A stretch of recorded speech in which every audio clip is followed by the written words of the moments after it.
The Arab world is condemning Israel after it launched a new series of deadly airstrikes across Gaza, in spite of the fragile ceasefire that's been in place since January. Gaza's health ministry claims more than 400 people died in the overnight raids. Israeli Prime Minister Benjamin Netanyahu says he ordered the strikes after Hamas rejected a proposal to extend the first phase of the ceasefire and refused to release the remaining Israeli hostages. Hamas wanted second phase negotiations to begin and is blaming the U.S. for providing unconditional military support to Israel. CBS News national security contributor Sam Vinograd joins us now. So, Sam, a statement from Netanyahu's office says Israel was resuming strikes because of Hamas's repeated refusals to release hostages and its rejection of all offers from envoy Steve Witkoff and mediators. What's their strategy here? Well, Hamas's strategy has seemed to be to try to get Israel to just agree to a permanent cessation of hostilities on Hamas's terms.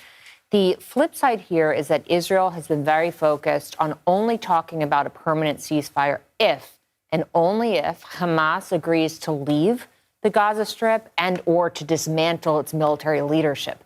That is a big gap between the two parties.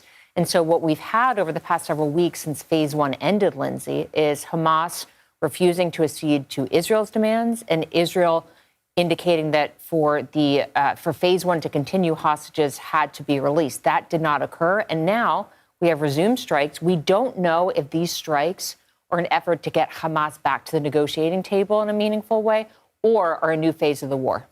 So does this mean that we are potentially further from a potential phase two of a ceasefire?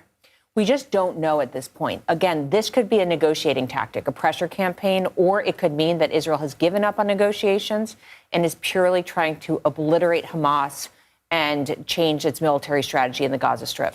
The Israeli military ordered people to evacuate eastern Gaza and head toward the center of the territory. Does that tell you that a ground offensive could be imminent? It certainly indicates that there will be prolonged strikes and that what occurred overnight was not a one-off event. We should expect more Israeli military activity as the Israelis assess that, at least for now, diplomacy has failed to achieve a meaningful objective. Turning now to the call between Presidents Trump and Putin. How significant of a step toward peace is this if Ukraine isn't at the table right now? Well, ostensibly, the United States is negotiating with Ukraine and Russia at the same time. Ukraine's already agreed to the 30-day ceasefire proposal. The United States just got Putin to agree ostensibly to an energy ceasefire, so no more military strikes against energy infrastructure.